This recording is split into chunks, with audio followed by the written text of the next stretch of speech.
E fala, meu querido, fala, minha querida. Muito bom dia, boa tarde ou boa noite a todos e a todas. Bem-vindos à terceira resolução do simulado número 6 Aridissá deste ano 2022. Ele é maravilhoso.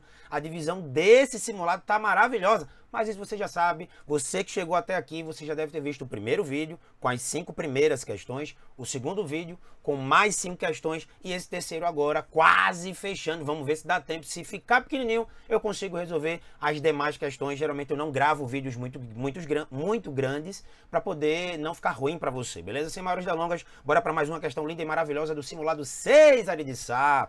Esse distúrbio de origem respiratória foca muito nesse conteúdo, fisiologia humana, digestório, cardiovascular, respiratório, são os principais, junto ao endócrino. Em endócrino, ADH, insulina, glucagon, olha que maravilha! Calcitonina tira cálcio do sangue da menina, paratormônio tira cálcio do osso de seu Antônio, que maravilha, vem comigo agora! Esse distúrbio de origem respiratória decorre da... Vamos lá, dá uma olhadinha lá em cima no enunciado, conforme a origem dos distúrbios do equilíbrio ácido-base, acidose ou alcalose podem ser de natureza metabólica ou respiratória. Quando o pH se reduz devido ao acúmulo de ácidos oriundos do metabolismo, diz que a acidose é de origem metabólica. Quando o pH se reduz devido ao acúmulo de CO2 no organismo, não o eliminando adequadamente pela ventilação, diz que a acidose é de origem respiratória. Então, vamos trabalhar. Por exemplo, você vai sair para algum lugar, diz a mãe, rapainho, eu vou ali, vou dar uma saída, vou ao cinema. Ele diz, não, não vai. O Enem tá bem pertinho, tá doido, você vai focar a bunda na cadeira, vai sentar a bunda na cadeira, vai focar nos seus estudos para poder passar esse ano, amém? Aí você, mas eu vou me matar, mas segura a respiração. Será que vai dar certo? Vai não, porque o teu bulbo não deixa. Olha o que acontece, olha o que acontece. Vou trabalhar aqui com vocês. Lembra aquele tampão respiratório? Ó? Quando você prende a respiração, a água se une cada vez mais a esse CO2 que você não está expelindo, como o enunciado disse aqui, ó. Não o eliminando adequadamente pela ventilação. Você vai ter uma acidose de origem respiratória. Vem comigo. Lembra muito bem que tem uma enzima dentro das hemácias chamada de anidrase carbônica. Ela vai estar aqui, eu coloquei um triângulozinho, tá? Anidrase carbônica. Esse CO2, quando se liga à água, gera o ácido carbônico. Se liga que o Enem já trabalhou isso dentro de ecologia, ainda não trabalhou dentro da fisiologia humana respiratória, e essa questão é maravilhosa para ti, pega a visão. Esse ácido carbônico, ele se dissocia aí o hidrogênio e o íon bicarbonato. Ora, meu querido, esse ácido está ionizando. Um ácido de arrênios que em meio aquoso libera hidrogênio, libera H+, está acidificando. Olha que legal! Quanto mais CO2 você coloca dentro de você, você está reduzindo o pH, pois está havendo a ionização, liberação do hidrogênio, o ácido de arrênios, que em meio aquoso libera esse hidrogênio maravilhoso. Então, quando você prende o CO2, esse CO2 vai aumentar a concentração. Então, assim, para cima, seta para cima, aumento da concentração das moléculas de CO2. Isso faz com que desloque o equilíbrio desloca para a, nesse caso aqui, no meu caso aqui, para a direita, para a direita. Eu estou colocando no seu vídeo, essa é a minha mão direita, mas está indo para a esquerda, então é pra lá, pronto, aqui, pra direita, tá? Agora sim tá certo, porque ele troca aqui em relação ao webcam. O equilíbrio desloca para a direita, foi mal a letra, porque para escrever nessa mesa aqui, Jesus Cristo, é bronca. Se o equilíbrio desloca para a direita, é para formação e liberação de íons H+, a nível sanguíneo. Logo, isso gera uma acidose respiratória. Pegou a visão? É isso, por exemplo, que faz com que o indivíduo que foi afogado, você vai realizar nele a respiração boca a boca, você inspira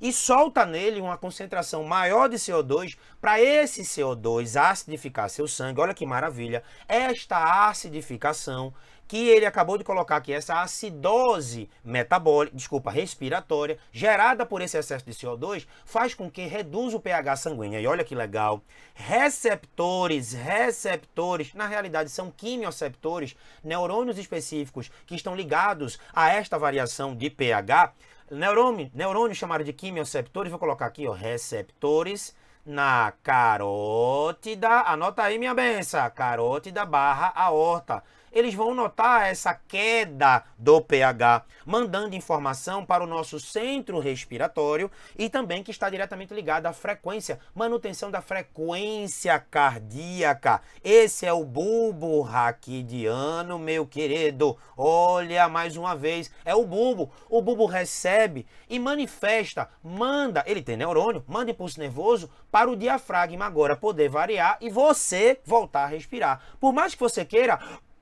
prendeu a respiração, mas você vai voltar a respirar. Lembra muito bem que é o bulbo que está mandando isso. E o bulbo, ele se liga ao principal músculo estriado respiratório, o estriado esquelético respiratório, que é o diafragma. Mas lembra que essa ligação é feita através da medula, ou seja, esta ligação é feita através da sua medula. Hoje, medula normal, na sua medula, né? Então a medula espinal, antes medula espinhal, só que através de um nervo específico conhecido como nervo frênico. É por isso que você já ouviu falar um dia que o indivíduo sofreu um acidente automobilístico, teve uma lesão medular e ele estava respirando através de uma ventilação externa, através de aparelhos. Então isso se deve ao fato de essa lesão medular pode ter atingido, a depender do local que houve essa proporção, né, do que aconteceu nesse acidente medular dele, a depender da altura e a depender de onde atingiu, por exemplo, ó, o nervo frênico, que é o nervo que interliga o bulbo ao diafragma, que é o principal músculo respiratório. Pegou a visão? Então, ó, esse distúrbio de origem respiratória que ele acabou de citar, bora lá, ó, letra E. É de Espírito Santo, reação do CO2 com água, formando o ácido carbônico, que eu acabei de explicar para você, que se ioniza, aumentando a concentração dos íons H+. Sabe por quê? Porque ele citou aqui, ó, a acidose de origem respiratória, e a acidose de origem respiratória é dada por esse tampão cardiovascular que eu acabei de explicar para você. Foca nessa questão, meu querido, minha querida, foca demais, pois esse tampão já foi trabalhado em acidificação das águas dos oceanos devido a esse turbilhão de CO2 que é manifestado, liberado pelas nossas ações, as ações antrópicas. Os oceanos, grave muito, são grandes sumidouros do CO2, porque esse CO2 no ambiente, ele reage com a água do mar e vai acidificar através da ionização do ácido carbônico, o que pode, por exemplo, no Enem já trabalhou, levar à descalcificação das conchas dos moluscos. Pegou a visão? Questão muito boa, que vai servir para todo e qualquer vestibular, principalmente para teu Enem. Sem maiores delongas, os programas abordados no texto são importantes para a saúde coletiva, porque saúde coletiva maravilhoso. Você que está tentando medicina, olhe para a saúde coletiva, olhe para o nosso país. O SUS funciona, a vacinação funciona, creia de verdade. Não quero impor nada, mas eu estou utilizando a ciência para o teu usufruto, utilizando a ciência para salvaguardá-los e salvaguardá-las, beleza? Beijo a todos. Historicamente, os programas de vacinação com cobertura, ou seja, programa de vacinação, vacina salva, ganharam credibilidade e alcançaram êxitos com a eliminação da varíola, virose muito agressiva, que voltamos aí até a varíola do macaco, que é agressiva, mas nem se compara com a varíola humana. Mas ainda assim, a sintomatologia que o indivíduo sente tem algumas coincidências, como aquelas feridas dolorosas que ardem, espalhadas no corpo. É obviamente que você não queria pegar essa doença, tá? A quase erradicação da poliomielite, virose, maravilhosa, causando aí, por exemplo, a paralisia infantil. Então a poliomielite, né, as gotinhas do Zé Gotinha, fizeram com que essas doenças fossem erradicadas, mas infelizmente, devido à negligência de algumas pessoas, de não tomarem as vacinas e não darem as vacinas a seus próprios filhos, que eu, de verdade, cara, não faça isso. Isso vai favorecer, isso vai prevenir. Toda vacina é um método preventivo ativo artificial, pois aumenta a capacidade do teu organismo de congregar, de formar células e substâncias de defesa que sejam específicas para aquele antígeno, seja da varíola, seja da poliomielite. E a diminuição da incidência de doenças como cachumba, virose, sarampo, virose, catapora, virose. Por exemplo, uma doença, quer dizer, uma vacina muito falada no Brasil é a vacina tríplice viral, que eu chamo SRC, sarampo, rubéola e cachumba. A tetraviral SRCC, sarampo, rubéola, cachumba e a catapora. todas estas doenças virais, todas essas doenças causadas por vírus, tá? Com isso, lendo aqui, ó, um dos principais desafios da área de saúde pública tem sido manter as altas taxas de cobertura vacinal, ampliando cada vez mais a responsabilidade do indivíduo pela manutenção de sua saúde para a proteção coletiva e, consequentemente, a melhoria da saúde da sua população. Não é somente pensar em você, é pensar no próximo, é pensar nos outros. Tomar vacina é não adquirir doença e também não favorecer que esta doença se propague no ambiente natural. Lembra que a vacina, ela não evita que você adquira a doença. Em certas vacinas, até que tem esse poder. Mas o poder mesmo da vacina, a grande base vacinal, é justamente que evite que você tenha uma doença grave, que a doença seja branda, que você não morra através dessa doença. Sim, vacina salva. Então aqui, ó, os programas abordados no texto são importantes para a saúde coletiva porque mitigam. Mitigar é um termo que vem sendo trabalhado em biologia do Enem há mais ou menos uns 5 anos. Mitigar, reduzir o ressurgimento de doenças já controladas. O sarampo voltando para o Brasil, a poliomielite voltando para o Brasil no ano de 2022, nessa troca, né, 2021-2022. Isso se deve ao fato da menor cobertura vacinal, não pelos profissionais de saúde, não pelo SUS, mas sim as pessoas que negligenciam seus próprios filhos e negligenciam sua própria saúde e as dos demais, já que estamos tratando de saúde coletiva, de não irem atrás de vacina. Você que me escuta e não concorda, eu respeito, mas eu utilizo a vacinação, eu utilizo a ciência para demonstrar que sim, vacina salva. Letra D de Deus, para iluminar a tua vida e a minha, independente do seu credo religioso, independente que você crê ou não em ciência, mas de todo jeito, estou aqui para amá-los e amá-las de qualquer forma e dizer que sim. Ciência salva, conhecimento também. Eu sou um educador e meu grande objetivo é esse para vocês. Levar a ciência, levar a educação para transformação de vida. É o método mais tranquilo, mais barato e o mais eficiente que temos hoje em dia para lutar contra qualquer que seja o problema e a negatividade que já existe demais no mundo, sendo bem sincero, tá? Mais uma questão 124. O processo de fragmentação. Cara, nem li direito, mas se essa fragmentação for de ambiente natural, ou fragmentar ambiente natural é fazer com que aquele fragmento de bioma, ou o bioma em si, ele entre em extinção, ele acabe fauna e flora. Fragmentar não é legal. O grande objetivo é unirmos. Para isso existem métodos da ecologia, como corredores ecológicos, que facilitam essa uniformização de um bioma, onde todo mundo vai lutar junto contra as intempéries, contra as características que o próprio homem pode levar em consideração para a natureza e vir a degradá-la. Aproximadamente 60% das espécies de primatas correm risco de extinção. Primatas. Os 4 países em situação mais delicada são justamente os que concentram o maior número de espécies. Indonésia, Madagascar, eu me remexo muito. República Democrática do Congo e Brasil abrigam 2/3 das espécies de macacos conhecidas. Um dos problemas é a transformação de áreas contínuas de mata em trechos isolados. Fragmentação de bioma, que é terrível para o ambiente natural. Esse efeito, chamado de fragmentação, está, por exemplo, obstruindo as rotas de dispersão usadas pelos zogues, Calicebus spp, Calicebus de todas as espécies em geral, para migrar de um lugar para outro nas florestas do sul do estado de Rondônia. Não migrando, pode diminuir, por exemplo, a liberação de sementes, de frutos, de esporos, pode reduzir a taxa de reprodução entre eles, pode evitar a variabilidade genética da espécie, pois eles ficam uniformizados em pequenos grupos. Fragmentar não é bom, queridos. Uniformizar, a depender de como você traduza, uniformizar um bioma para que a sucessão ecológica possa agir nesse bioma e venha dar uma resiliência a ele a longo ou pequeno prazo ou médio, isso é bom para o ambiente, mas fragmentar, não.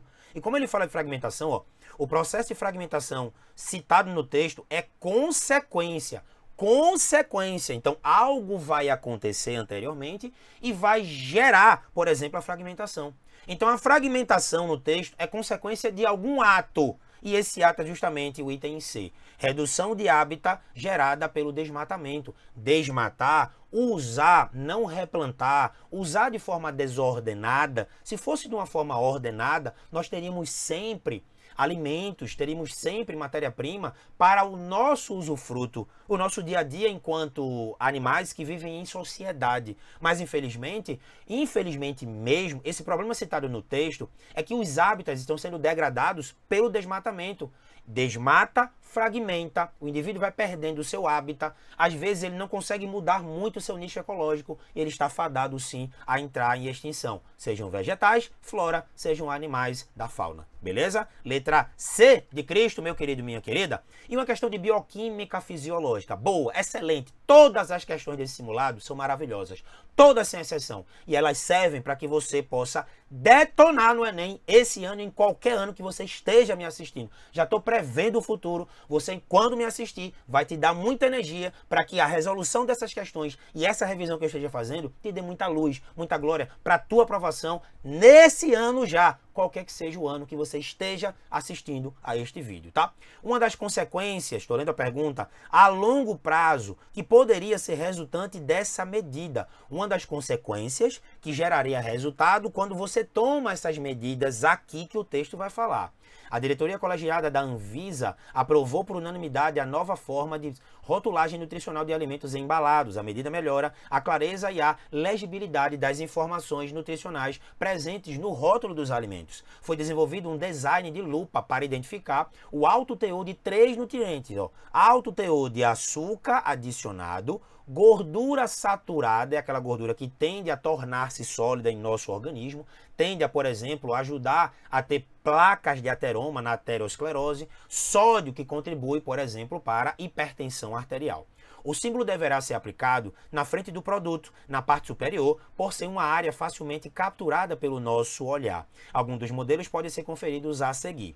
Alto em açúcar adicionado, ou seja, se o indivíduo vai dar aquela olhada para aquele alimento industrializado que tem alto teor de açúcar, ele fica meio que desconfiado. Caraca, diabetes tipo 2, diabetes mellitus, vem aí, virou uma epidemia no mundo todo. Eu vou ter cuidado no consumo desse alimento ou não me alimentar dele diretamente ou reduzir pelo menos a sua alimentação em relação a esse alimento. Alto em gordura saturada, placa de ateroma. Por mais que nós precisemos aí, nós temos essa necessidade de termos esse consumo de gordura saturada e insaturada. Saturada ela ajuda, por exemplo, para a manutenção de testosterona, de hidrotestosterona, hormônios que estão diretamente ligados a nossas características secundárias, beleza? E alto em sódio, diretamente ligado à hipertensão arterial. Então ele pergunta, uma das consequências a longo prazo que poderia ser resultante dessa medida, ou seja, você rotular, colocar maior nesses alimentos industrializados o que você está consumindo, por exemplo, em excesso. Isso pode favorecer a tua saúde a longo prazo, por exemplo, diminuindo casos de doenças como diabetes, que eu falei aí em relação ao consumo exagerado de açúcar, e hipertensão arterial, seja de lipídios que não são tão saudáveis, mas necessários para a regulação de muitos dos hormônios, testosterona, de hidrotestosterona, a própria vitamina D, que é um hormônio, depende também, ela é diretamente ligada, né? Ela é um derivado do colesterol, assim como o mineralocorticoide, a aldosterona, derivado do colesterol, e o glicocorticoide, que é o cortisol, conhecido como o hormônio do estresse, mas é antagônico da melatonina, ele também é um derivado do colesterol, ele é um glicocorticoide, de boa? Então, questão maravilhosa, bioquímica fisiológica, na prova branca geralmente vem na primeira página, tá? Então, diminuição de casos de doenças como diabetes e hipertensão. Massa e boa na Lagoa, queridos e queridas. Muitíssimo obrigado pela atenção de todos e de todas. Feliz demais por estar contribuindo nesse ano, que é o ano da sua aprovação. Beijo grande e, como sempre digo, quando é a prova amanhã, quando é o treino, hoje é nóis!